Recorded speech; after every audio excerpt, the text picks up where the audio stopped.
චීනය කියන්නේ තවදුරටත් සෙල්ලම් බඩුයි ෆෝන් කෑලි විතරක් හදන රටක් නෙමෙයි. ඔයා දන්නවද චීනය මේ වෙද්දිත් මනුෂ්‍ය ඉතිහාසයේ බල ශක්තිය අර්බුදේ සදහටම විසඳන්න පුළුවන් නිර්මාණයක් හදලා ඉවරයි. මේක සාර්ථක වුණොත් අනාගතයේදී අපිට කරන් බිල ගැන වද වෙන්න දෙයක් නැහැ. අද මම මේ වීඩියෝ එකෙන් අන්ලොක් කරනවා 2026 අවුරුද්ද වෙද්දී මුළු ලෝකෙම පුදුම කරපු චීනයේ තියෙන අමුතුම මෙගා ප්‍රොජෙක්ට්ස් 10ක් ගැන. ඔයා අපේ channel එකට අලුත් කෙනෙක් නම් මේ වගේ වීඩියෝස් මිස් කරගන්න නැතුව බලන්න. දැන් අපේ channel එක subscribe කරගෙනම අපි යම් වීඩියෝ එකට.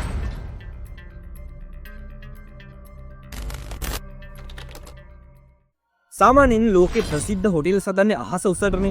හැබැයි චීනයේ ෂැන්හයි වලට ගියොත් ඔයාලට දකින්න පුළුවන් සම්පූර්ණයෙන්ම පොළව ඇතුළට හදපු අමුතුම හොටලයක්. මේක හදලා තියෙන්නේ අතෑරලා දාපු අඩි 300ක් විතර ගැඹුරු පරණ පතලක් ඇතුලේ. මේ හොටලේ තියෙන විශේෂත්වය තමයි මේ හොටලේ තියෙන තට්ටු 18න් 16ක්ම තියෙන්නේ පොළව මට්ටමින් පාරට වෙන්න. අඩි 300ක් ගැඹුරු මේ පතලේ පිටිවල තමයි මේ හොටලේ කාමර 336ම නිර්මාණය කරලා තියෙන්නේ. මේකේ තියෙන තවත් සුපිරි දෙයක් තමයි හොටලේ පහළම තට්ටු දෙක තියෙන්නේ සම්පූර්ණයෙන්ම වතුර යට. මේක හදන්න අවුරුදු 12කටත් වඩා කාලයක් ගත වෙලා තියෙනවා වගේම ඇමරිකානු ඩොලර් මිලියන 300ක් විතර වියදම් වෙලා තියෙනවා. විශේෂත්වය තමයි මේක හදන ගමන් චීන ඉංජිනේරුවෝ අලුත් තාක්ෂණික ක්‍රම 21ක් ලියාපදිංචි කරලා තියෙනවා. හොටලයක් වුණාට මෙතනට එන අයට ලැබෙන අත්දැකීම නම් හරිම අමුතුයි. ඔයාට පුළුවන් අඩි 300ක් උස රොක් ක්ලයිම්බින් කරන්න. එහෙමත් නැත්නම් පතල හරහා ඇදලා තියෙන සිප් ලයින් එකක යන්න. භූමිකම්පාවලටත් ඔරොත්තු දෙන විදිහට හදලා තියෙන මේකේ තියෙන තවත් විශේෂත්වයක් තමයි හෝටලේ මැදින් වැටෙන ආටිෆිෂල් දියඇල්ල. මේ දියඇල්ල හින්දා හෝටලේට එන අයට අමුතුම අත්දැකීමක් ලබා දෙන්න පුළුවන් වෙලා තියෙනවා.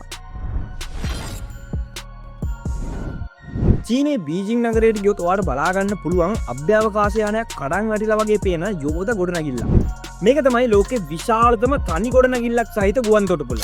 මේ එයාපෝට් එකේ තියෙන විශේෂත්වය තමයි මේක හදලා තියෙන්නේ උඩ ඉනම් බලද්දී ස්ටාර්ෆිෂ් කෙනෙක් වගේ පේන්න. වර්ග මීටර් ලක්ෂ 7ක විශාලත්වයක් තියෙන මේ ගොඩනැගිල්ල සැලකෙන්නේ ලෝකේ විශාලතම සිංගල් බිල්ඩින් එයාපෝට් ටර්මිනල් එක විදිහට. බ්‍රිතාන්‍ය ගෘහ නිර්මාණ ශිල්පිනියක් වුණ සහ හාදිත් තමා මේක නිර්මාණය කරලා තියෙන්නේ. ඩැක්සින් එයාපෝට් එකේ තියෙන සුපිරිම දේ තමයි මේක සම්පූර්ණයෙන්ම AI තාක්ෂණයෙන් පාලනය වෙන්නේ. ඔයාට මනුස්සෙක්වත් හම්බ වෙන්නේ නැතුව පෝලිං වල ඉන්නේ නැතුව ප්ලේන් එකට යනකම්ම වැඩ ටික මේකෙන් කරගන්න පුළුවන්. වාර්තා වෙන විදිහට මෙතන තියෙන ෆේෂල් රිකග්නිෂන් තාක්ෂණය හින්දා ඔයාගේ පාස්පෝර්ට් එකවත් මෙතනට පෙන්වන්න ඕන නැහැ. ඒ වගේම ලෝකෙ ගොඩක් එයාපෝට් වල එක ගේට්ටුවකින් නම් තවත් එකකට යන්න කිලෝමීටර් ගාණක් ඇවිදින්න සිද්ධ වෙනවා. හැබැයි ඩැක්සින් වල එහෙම වෙන්නේ නැහැ. මේකේ තියෙන සෙන්ට්‍රල් හබ් එකේ ඉන්න ඕනම ගේට්ටුවකට යන්න ගත වෙන්නේ විනාඩි 8කටත් වඩා අඩු කාලයක් විතරයි. මේ අමුතුම හැඩය හින්දා සංචාරකයන්ට මාරම පහසුවක් වගේම බෑග්ස් පවා ට්‍රැක් කරන RFID තාක්ෂණය පාවිච්චි කරන හින්දා බෑග් නැතිවීමේ සම්භාව්‍යතාවයත් හරිම අඩුයි. ඇමරිකානු ඩොලර් බිලියන 11ක් විතර වියදම් කරලා හදපු මේ එයාපෝට් එක චීනයේ ලෝකෙට පෙන්නපු දැවැන්තම ටෙක්මාවල් එකක්.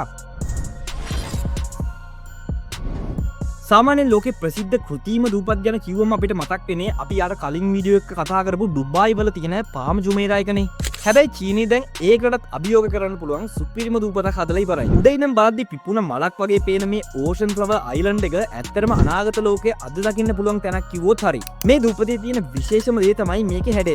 අක්කර 900කටත් වඩා විශාලත්වයක් තියෙන මේ කෘතිම දූපත හදන්න ඇමරිකානු ඩොලර් බිලියන 24ක් විතර වියදම් වෙලා තියෙනවා. දැනට ලෝකයේ තියෙන විශාලතම කෘතිම දූපත් වලින් එකක් විදියට සැලකෙන මේක චීනය හදන්නේ නිකම් පදිංචි වෙන විතරක් නෙමෙයි. මේක ඇතුලේ හෝටල් 28ක් ලෝක මට්ටමේ තීම් පාක්ස් වගේම අති විශාල මින්මැදුරක් දකින්න පුළුවන්. මුළු දූපතම ස්මාර්ට් තාක්ෂණයෙන් පාලනය වෙන මේකේ තියෙන ඉන්ටර්නැෂනල් කන්ෆරන්ස් සෙන්ටර් එකේ ලෝකේ ඕනම මහා පරිමාණ සමුළුවක් පවත්වන්න පුළුවන් විදියට අතිනවීන තාක්ෂණයෙන් සන්නද්ධ කරලා තියෙනවා. මෙතනට එන සංචාරකයන්ට ලැබෙන සුපිරිම අත්දැකීමක් තමයි මේකේ වතුර යට තියෙන හොටෙල් වගේම වීදුරු උමං පද්ධති වලින් ඔයාලට මුහුදු පතුලේ ඉන්න වගේ හැඟීමක් ගන්න පුළුවන් එක. හයිනන් කියන චීනයේ ප්‍රධාන දූපත ආසන්නයේ තියෙන මේක චීනයේ තියෙන ලස්සනම වගේම පිරිසිදුම දේශගුණයේ තියෙන තැනක් හින්දා මේ අලුත් කෘතිම දූපතත් එක්ක මේ මුළු කලාපයම දැන් ලෝකේ ප්‍රධානම සංචාරක ගමනාන්තයක් වෙලා ඉවරයි. ඔය ඇත්තටම විශ්වාස කරනවද මේ ලෝකේ පිටසක්වල ජීවීන් ඉන්නවා කියලා? චීනය මේ රහස හොයාගන්න අඩි 1600ක් පරල යෝධ රේඩියෝ ටෙලස්කෝප් එකක් හදලා තියෙනවා. මේක කොච්චර පවර්ෆුල්ද කියනවා නම් විශ්වයේ කෙළවරක ඉඳන් එන අතිශය දුර්වල රේඩියෝ සංඥාවක් පවා මේකට අල්ලගන්න පුළුවන්. මේක හින්දා ලෝකෙට පිටසක්වල ජීවීන් ආවා කියලා පළවෙනි මෙසේජ් එක හම්බෙන්නේ චීනයට වෙන්න පුළුවන්. තියන්යන්. එහෙමත් නැත්නම් හැවන්ස් අයි කියලා හඳුන්වන මේ ටෙලස්කෝප් එක හදලා තියෙන්නේ චීනයේ ගුයිෂෝ ප්‍රාන්තයේ තියෙන ස්වභාවික කඳු බන්දියක. මේක විස්කම්බය මීටර් 500. ඒ කියන්නේ මේක ඇතුලේ ෆුට්බෝල් ගම් 30ක් විතර එක පෙළට තියන්න පුළුවන්. ඇමරිකානු ඩොලර් මිලියන 180කටත් වඩා වියදම් කරලා හදපු මේක තමයි ලෝකේ තියෙන විශාලතම සිංගල් ඩිෂ් රේඩියෝ ටෙලස්කෝප් එක. මේ ටෙලස්කෝප් එකේ තියෙන සුපිරිම තාක්ෂණය තමයි මේකේ මතු පිට හදලා තියෙන විදිහ.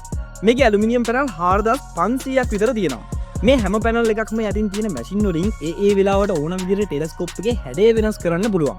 මේක හින්දා අහසේ ඕනම පැත්තකින් එන සංඥා ඉතාමත් නිවැරදිව ග්‍රහණය කරගන්න මේකට හැකියාව ලැබෙනවා. මේ ටෙලස්කෝප් එක කොච්චර සංවේදීද කියනවා නම් මේකේ වැඩවලට බාධා වෙයි කියලා මෙයාවට කිලෝමීටර් 5ක සීමාවේ කිසිම කෙනෙකුට ෆෝන් පාවිච්චි කරන්න අවසර නැහැ. මේ ප්‍රදේශයට එන සංචාරකයන් පවා තමන්ගේ ඉලෙක්ට්‍රික් උපකරණ අයින් කරලා ඉන්න ඕන. 2021 ඉඳන් ලෝකේ ඕනම විද්‍යාඥයෙකුට පර්යේෂණ වලට විවෘත කරලා තියෙන මේකට චීනයේ මේ තරම් දැඩි නීති දාලා තියන්නේ විශ්වයේ කෙළවරින් එන කුඩාම සංඥා පවා මගනවර අල්ලගන්නයි.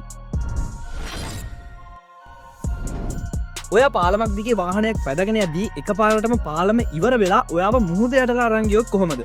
චීනයේ හදලා තියෙන කිලෝමීටර් 55ක් දිග මේ පාලම දිගේ යද්දී ඔයාලට මේ අත්දැකීම විඳින්න පුළුවන්. මේ පාලමෙන් හොංකොං මැකාව් වගේම චුහායි කියන ප්‍රධාන නගර තුන එකට සම්බන්ධ කරනවා. කලින් මේ නගර අතර ගමනට පැය 4ක් විතර ගියත් මේ පාලම හින්දා එක විනාඩි 30කට සීමා වෙලා තියෙනවා. ඇමරිකානු ඩොලර් බිලියන 19ක් විතර වියදම් කරලා හදලා තියෙන මේක කොච්චර ශක්තිවත්ද කියනවා නම් අවුරුදු 120ක් කිසිම කරදරයක් නැතුව පාවිච්චි කරන්න පුළුවන් විදියටයි මේක නිර්මාණය කරලා තියෙන්නේ. මේ පාලමේ රහස තියෙන්නේ මුහුද මැදදී. පාලම දිගේ යද්දී එකපාරටම කිලෝමීටර් 6.7ක් දිග මුහුදයට උමගකට ඔයාව ඇතුල් කරනවා. චීන ඉංජිනේරුවෝ මේක මෙහෙම හදන්නේ මේ මුහුදු කලාපයේ ගමන් කරන නැව්වලට බාධාවක් නැතුව යන්න ඕන හින්දා.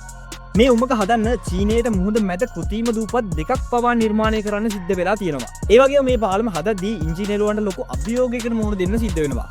ඒ තමයි මේ ප්‍රදේශයේ ඉන්න දුර්ලභ වයිට් ඩොල්ෆින්ස් ලව ආරක්ෂා කරන එක. මේක හින්දා පරිසරවේදීන්ගේ දැඩි විවේචන වගේම මේ පාලම හදන්න පාවිච්චි කරපු කොන්ක්‍රීට් වල ප්‍රමිතිය ගැනත් ලොකු ආందోලනයක් ඇති වෙනවා.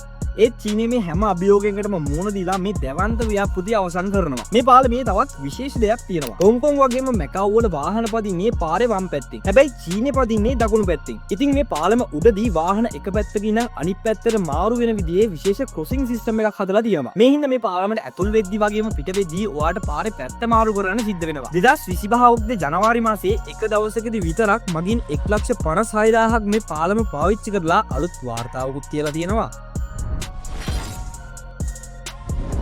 චීනයේ තියෙන මේ පාලම් පද්ධතිය තට්ටු 5කට පාරවත් 15කට වඩා එකිනෙකට පටල ලැබිලා තියෙනවා. එක වංගුවක් හරි වැරදුනොත් ඔයාට මුළු නගරේ වටේ කිලෝමීටර් ගාණක් ආපහු යන්න සිද්ධ වෙනවා. හුවම්ජුයාන් කියලා හඳුන්වන මේ මන්සන්දියේ තියෙන්නේ චීනයේ දැවැන්තම නගරයක් වෙන චෝකින් වල.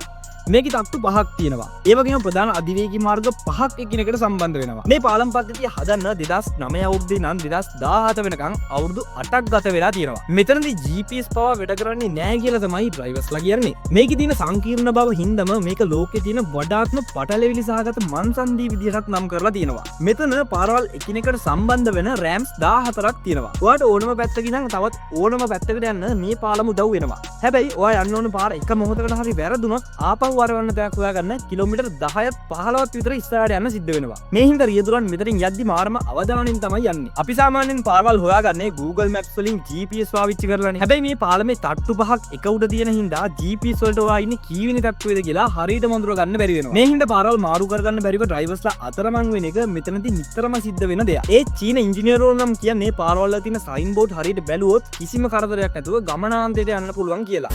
ඇයි මේ වගේ පාලම් පද්ධතියක් හදලා තියෙන්නේ? චොන්කින් කියන්නේ ගොඩක් කඳු සහිත ප්‍රදේශයක් වගේම අධික වාහන තදබදයක් තියෙන තැන. මේ තදබදය අඩු කරන්නත් නගරේ එක එක පැතිවලට ගොඩක් ඉක්මනින් යන්න තමයි මේ යෝධ ඉන්ටර්චේන්ජ් එක නිර්මාණය කරලා තියෙන්නේ. ඔයා හිතනවද ලෝකේ තියෙන හොඳම නගරය තාමත් තියෙන්නේ ඇමරිකාවේ? එහෙම නැත්නම් ඩුබායි වල කියලා?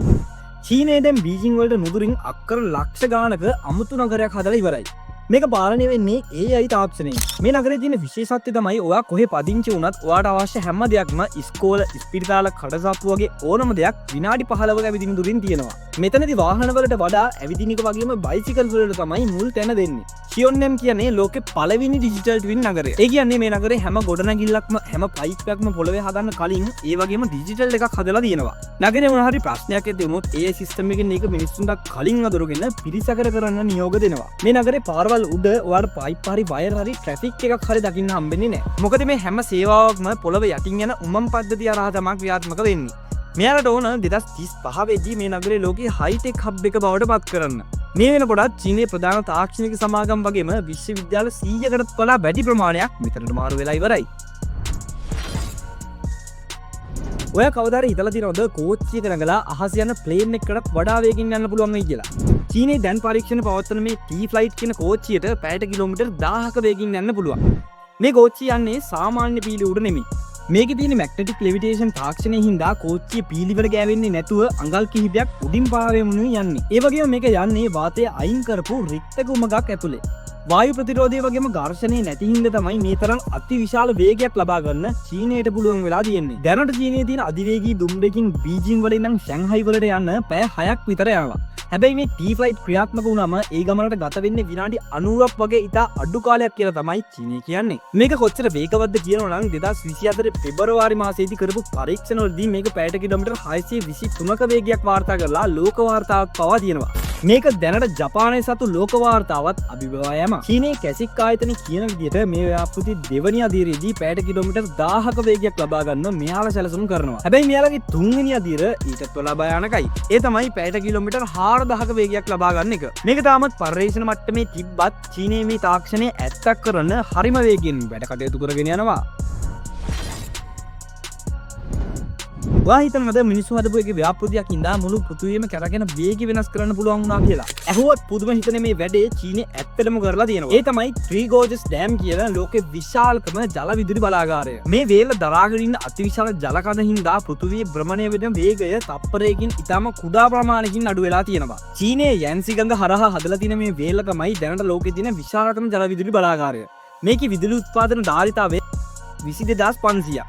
ඒ කියන්නේ අපේ රටවල් වගේ කීපයකටම එකපාර විදුලිය දෙන්න පුළුවන් තරම් ලොකු බලයක් මේ වේල්ල සතුයි. මේක හදන්න කොන්ක්‍රීට් වගේම වාහනේ කොච්චර පාවිච්චි කරලා තියෙනවද කිව්වොත් ඒ වයින් අයිෆල් කුරුණු 60කට වඩා හදන්න පුළුවන් කියලා කියනවා. මේ වේල්ලේ වතුර පිරෙව්වම කිලෝමීටර් 600ක් විතර දිගට යෝධ ජලාශයක් හැදෙනවා. මේ අති විශාල ටොන් ට්‍රිලියන 42ක ජල ප්‍රමාණය එකතන රඳවගත්තම පෘථිවියේ මොමන්ට් ඔෆ් ඉනර්ෂියා එක වෙනස් වෙනවා. මේ වගේ යෝධ වැඩක් කරන්න චීනයට ලොකු කැපකිරීම කරන්න සිද්ධ වෙලා තියෙනවා. මේ වේල්ල හදන්න ගිය ඉඩ ප්‍රමාණය හින්දා චීන නගර 13ක් ගම්මාන 140ක් වගේම පොඩි නගර 1350ක් විතර සම්පූර්ණයෙන්ම වතුරෙන් යට වෙලා තියෙනවා. මේ වෙල්ල හදලා තින්නේ කරන්ට් එක ගන්න විතරක්ම නෙමෙයි. යැන්සි ගඟේ නිතරම ඇති වෙන දරුණු ගම් වතුර පාලනය කරන්නක් නැව් වලට ගඟ දිගේ රට ඇතුළටම එන්න පුළුවන් වෙන්නත් තමයි මේක හදලා තියෙන්නේ. මේක ඇත්තටම චීනයේ ආර්ථිකේ කන පිට ගහපු දැවැන්තම ජයග්‍රහණයක්. ඔය දන්නවද චීනයේ දැන් අහසේ තියෙන ඉරට වඩා 10 ගුණයක උෂ්ණත්වයක් ඇති කරන්න පුළුවන් ආටිෆිෂල් ඉරක් පොළොවේ හදලා ඉවරයි කියලා. ඉර ඇතුලේ සිද්ධ වෙන ක්‍රියාවලියම ප්‍රතිනිර්මාණය කරලා මුළු ලෝකෙටම නොමිලේ වගේ විදුලිය දෙන්න පුළුවන් සිස්ටම් එක මොකක්ද කියලා දැන් අපි බලමු. චීනයේ හෙෆෙයි නගරේ පිටලා තියෙන මේ පරීක්ෂණාගාරය ඇතුලේ තමයි මේ ඉර වැඩ කරන්නේ. මේකේ තියෙන විශේෂත්වය තමයි මේක පෘථිවියේ තියෙන සාමාන්‍ය න්‍යෂ්ටික බලාගාර වලට වඩා සම්පූර්ණයෙන්ම වෙනස්. මේක වැඩ කරන්නේ නියුක්ලියර් ෆියුෂන් කියලා තාක්ෂණය. ඒ කියන්නේ ඉර ඇතුලේ ශක්තිය නිපද වෙන විදියටමයි. ඉර මැද උෂ්ණත්වය සෙල්සියස් අංශක මිලියන 15ක් විතර වෙනවා. හැබැයි මේ චීනයේ ඉරට පුළුවන් සෙල්සියස් අංශක මිලියන 120කට වඩා වැඩි උෂ්ණත්වයක් ඇති කරන්න. 2025 ජනවාරි මාසයේදී මෙයාලා අලුත් වාර්තාවක් තියනවා. ඒ තමයි මේ අතිශය උණුසුම් ප්ලාස්මාව තප්පර 1066ක්. ඒ කියන්නේ විනාඩි 17කටත් වඩා වැඩි වෙලාවක් පවත්වාගෙන යාම. ඇයි චීනයේ මේ තරම් වියදම් කරලා මේක හදන්නේ? දැනට අපි පාවිච්චි කරන ඉන්ධන වගේම ගල් අඟුරු දවසක ඉවර වෙනවා. හැබැයි මේ ෆියුෂන් තාක්ෂණයෙන් කිසිම පරිසර දූෂණයක් නැතුව විකිරණශීලී අපද්‍රව්‍ය පිට කරන්නේ නැතුව අසීමිත විදුලියක් නිපදව ගන්න පුළුවන්. මේක ඇත්තටම මනුෂ්‍ය වර්ගයාගේ අනාගතය වෙනුවෙන් කරන ඉන්වෙස්ට්මන්ට් එකක්. 2026 ජනවාරි මාසෙදිත් මේ යන්ත්‍රය තවත් තාක්ෂණික වාර්තාවක් තියන්න සමත් වෙනවා. චීනයේ මේ ව්‍යාපෘතියට ඇමරිකානු ඩොලර් මිලියන ගාණක් වියදම් කරන්නේ ලෝකේ බලශක්ති රජු බවට පත් වෙන්න. මේක ඇත්තටම අපේ ඇස් ඉස්සරහා සිද්ධ වෙන විද්‍යා ප්‍රබන්ධයක් වගේ වැඩක්. ඉතින් ඔයාලට මොකද හිතෙන්නේ? ඔයාගේ අදහස් වලින් කමෙන්ට් එකක් දාගෙන යන්න ගමන් මේ වීඩියෝට ලයික් එකක් දාගෙන යන්න. ඊළඟ වීඩියෝ එකෙන් හම්බෙමු.